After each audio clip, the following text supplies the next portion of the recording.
Everyone, welcome back to the Students Pages Spotlight series. I'm your host Izzy, and today we're joined by the amazing Izabela Rose. Thank you so much for joining us today. How are you doing?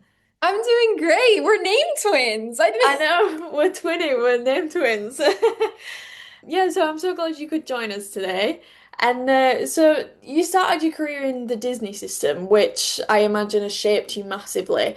And I think that's a really great place to start this chat today. So I was just wondering, what lessons did you take away from that experience that you can now apply, like in the rest of your life, building your own brand as an independent artist?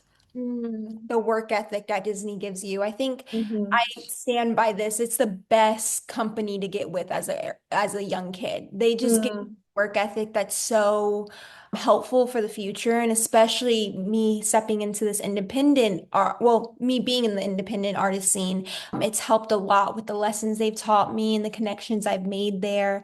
I still hold like everyone that I met at Disney so dear to my heart because each and every one of them, they taught me a lesson that I even use now, and that's shaped to be the person that I am. So I love my time on Disney, and I'm so honored that I influenced so many people while I was on there that they still remember to this day. Yeah, that's a really, I can imagine it's a really lovely kind of community as well because like you say you were so young when you started. It's yeah, it all seems very exciting. But you've got a lot going on at the minute. So you've just completed a 40 city US tour that was presented by Simon Malls and Randy Jackson, which is incredible. And congratulations on the launch of your new single Tipsy Truth that you recently released. Yeah. So, how has your new single developed you personally as an artist, and what is the inspiration behind your music? So this one, I love the process of Tipsy Truth because I felt like this one truly came from like a new era of me. And like I've been telling everyone like on my team and everyone, I just can't stress it enough. I'm like, I want to be perceived as older. I want people to know that I have things to say. I'm relatable, to my age. And I think this was like one of the songs that really captured that feeling. I think every girl and every body, boy or girl, whatever, can relate to that feeling of wanting to text somebody so bad that you're just gonna text them at, like as if you're a tipsy girl. And this actually came from inspiration from my friend. She was going through a situation like this with her ex, and me and all my friends, we were all like, don't text him, like, don't do it, don't go back, you don't need it. And I got the inspiration like really late at night. I think it was like, yeah, 2 a.m. I think that's where the 2 a.m. line that the song starts with came from. And I fell in love with it. I love the sound that I created with this one. I think it definitely embodies a different but also familiar.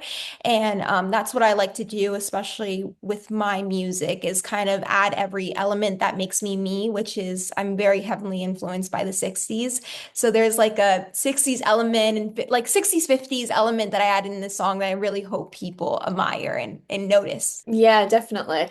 And I think, like you said, it's so interesting because you can kind of, even though it's for everybody and it's relatable for everyone, you can tell that there's this element of girlhood. How you said that, like you got the inspiration from your friend and the situation she was going through. So I think it is such a relatable song. And so, how you said you incorporate 60s elements into your music, but for anyone that's not familiar with your work, what would you say makes your music stand out? Like, how would you define that? Well, I would say it's indie pop, it's retro pop. There's a little bit of neo soul in there, but I would just say, like, if I had to compare it to two artists, Olivia Dean mixed Mm, like probably Ray. Just like with the funky stuff that I like to do, yeah, definitely. especially with the new music that I have, because I'm creating an EP right now. I don't have a release date or anything, so don't get too excited yet. But I definitely am in the process of doing that and just creating music because I've gotten so inspired. I think the end of the year and just like the emotions that it kind of gives you in seasonal depression, and it's great music. So yeah, I would say that's kind of the new genre that my music is leaning towards. Yeah, definitely. Oh, I'm so excited for the EP. So, for like the audience watching this, who might be students who are struggling to find who they are creatively, how, like, what advice could you give them? Like, how have you found your sound and your identity after you stepped out of the Disney spotlight in a way? Oh, that's such a good question. I would say staying stern on your like who you are and being authentically you. Like sometimes you Mm, have to like sit back and say, what am I? Because I had that moment after Disney, like a year later, I thought I knew what I was. I knew what I wanted to be. And then, I mean, I think within adolescence, there's a lot of growth that comes with it. And there's a lot of like just changing your vibes. It's almost like changing your majors a bunch of times in college. And so like I had that moment and it took me about a year to really like find out what I wanted to be and even down to like who I think would listen to my music. Like I think it's just so important in like finding your authentic self with knowing what you want to be perceived at, knowing what lane you want to be in. So I just think staying stern on your morals is such an important thing for an artist, but just as a person in general. yeah, definitely. I feel like that'll resonate with a lot of people as well, because like you said, it's growing up can be tough. So I can imagine it was a massive challenge for you stepping out of that Confusing. Disney spotlight. Yeah, definitely. And kind of to follow off from that, like because you entered the industry at quite a young age with Disney, who are the people in your life that have helped to guide you and inspire you to get to where you are now? I would say my parents for sure. They're one of, Hmm. like my biggest support system, and they have always embedded in me to like be authentic and be you. Like even with the acting and singing, they always remind me like if I don't want to do this, I don't have to. And Mm. I think that makes me want to work even harder in the industry and always want to revamp myself is because I have a support system that lets me be me and lets me embrace who I want to be at the moment. And then also I'm very influenced again by old Hollywood. So I like a lot of my inspiration, even my visuals, they come from a lot of things like, of the Marilyn Monroe era, like, Betty Davis and stuff like that. So Hmm. Yeah, definitely. You can really tell that, like you said, through the visuals and everything. You get the vibe instantly, and I love it. I think it's great. thank you. So you've built the whole marketing rollout for Tipsy Truth by itself, and I imagine that's such an accomplishment and such a challenge. So what advice could you give to young creators learning how to market their own work on a budget? I would say you can't pay attention to the numbers. And social media is such a different ball game, and I'm still trying to figure out how to do it. But the biggest thing is like posting stuff that you would relate to. Like, so I always ask myself, like, before I post something, I'm like, would I like this? Would I even like scroll? Would I just scroll past this, or would I stop for a second and look at it? And try to do things that are inventive, like try to do things that you haven't seen before, and that's easier said than done, but we have a good friend called ChatGPT, and sometimes that gives ideas.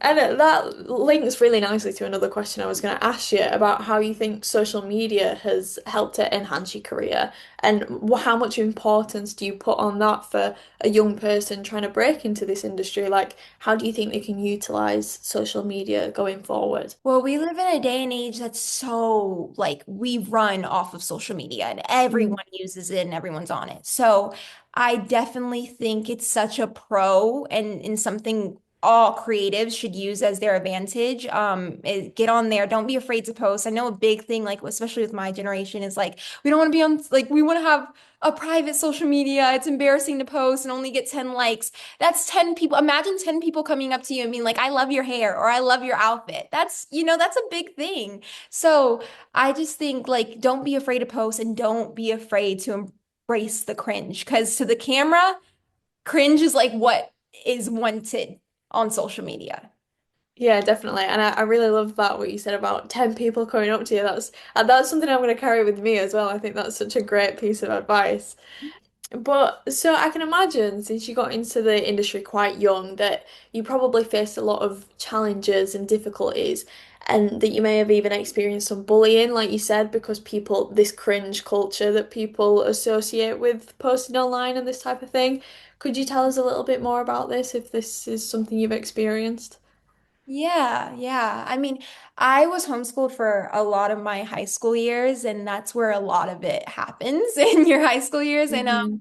but even then, that didn't like shelter me as much because I remember getting told like, you just look really young. Like your social media is really young. Like you need to be older. It needs to be. I remember even like people saying that I was too positive, and I was like, when did it ever become a negative thing to be positive? I mean, you know, and so yeah, I definitely did have my fair share of like hearing things, and it did play on my self-esteem a lot. But then I was also like, those people didn't get on TV like I did. So, and you have to look at, I mean, it sounds conceited, but I don't mean in a conceited way. I'm just saying like you have to look at it as like a lot of people's like things that people put on you could also become from a reflection of something they're dealing with inside. So I think it's really important to rather than look at it as, why did that person have to be that mean? Is like what are they dealing with that they need to get over? And honestly, look at it as empathy for that person is like, what can I try? Not, a lot of, you can't help to a certain point, but I think you can even try to figure out like, why is that person thinking the way they do? Yeah, yeah, definitely. And I think, like you said, like the internal side of it as well, not even just Yeah. always hate from other people, but I can imagine the industries like how you're trying to balance your mental health, your self-worth, your ambition, all this whilst trying to navigate the industry. I can imagine that was such a challenge too. Yes, for sure. Especially like I remember just going through like 14, 15, 16, and it was just so I was already dealing with my own perception of myself. And then I had to deal with people on the internet and what they said.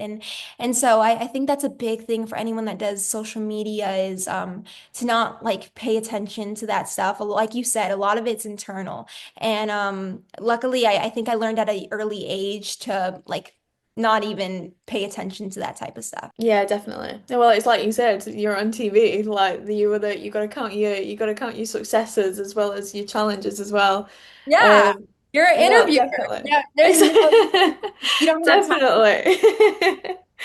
So, how important was it for you when you were coming into the industry, kind of making your own path for yourself, embarking on your musical journey, especially? How important was it to find people in the industry that were keen to producing the same type of music that you wanted to create? Oh, very important. But also, I feel like as an artist, it's really important to also be careful with taking inspiration from other people and remembering to take inspiration of the things you like, but don't copy the person.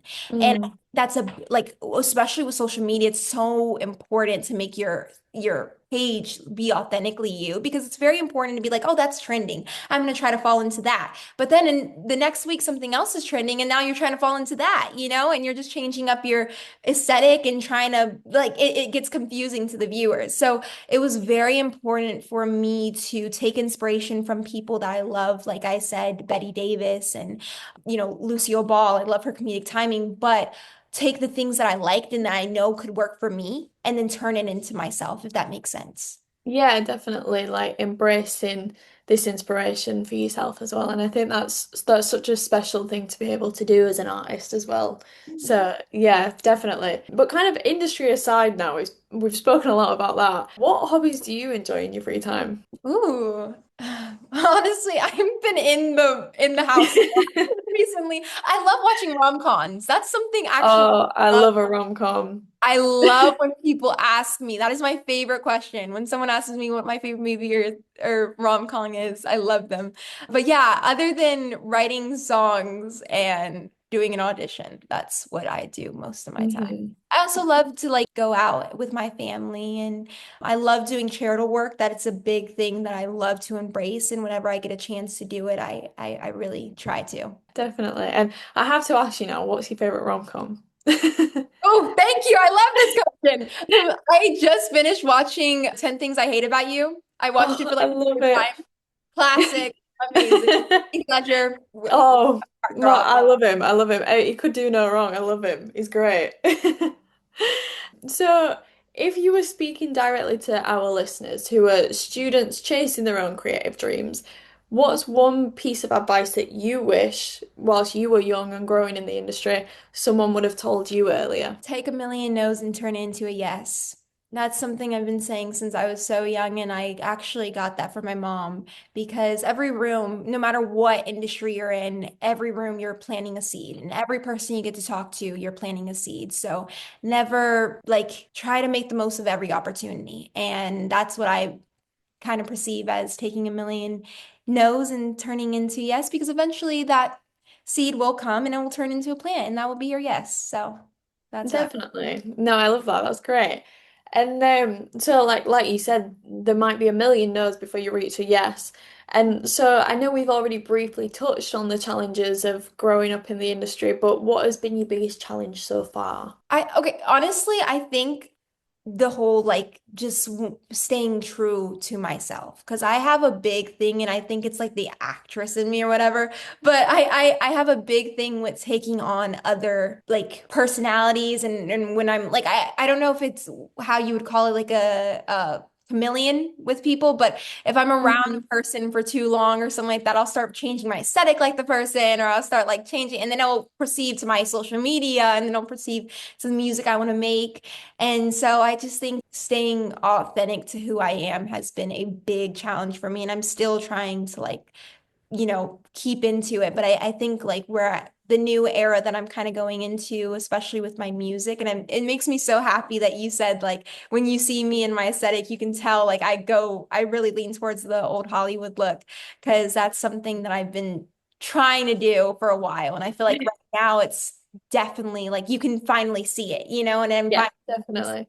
fullness. And so I'm really happy about that. Yeah, no, definitely. And I think that that's something that will resonate with so many people as well, because I think this, like you described, like becoming sort of a chameleon around other people, it's such a common thing to like when you're surrounded by people, it's such a difficult thing growing up to maintain your sense of direction. So I think that's something that will really resonate as well. And we're coming to the end of his interview now, which I'm really upset about. But finally, I just wanted to ask you. What are you working on at the minute? I know you touched on the fact that you're in the studio making an EP, but is there anything that we can expect from you recently, like upcoming? Yes, so I actually have a film that I'm filming next year. I can't say too much about it, but stay tuned. And I'll be releasing a new song very, very soon, which it's very leaning towards the old Hollywood, but more vaudevillian, if anyone knows what that means, Mhm. like, the Broadway of Hollywood. Good time. But I'm really excited about this because it's such a different sound, and I'm taking my time on this, even like recording it. I've been in the studio like I think 4 times already to re-record it. And I'm like, I need this to be perfect, guys. So I'm really, when this gets released, I hope it makes a lot of noise and a lot of people love it as much as I love making it. But you can stay tuned with everything I do by following all my social medias at I am Isabella Rose. Oh, amazing. I'm so excited to see all these exciting things that you've got coming up. And it's honestly been such a pleasure speaking to you today. Thank you so much for joining us. And to everyone watching, have a lovely day and we'll catch you all soon.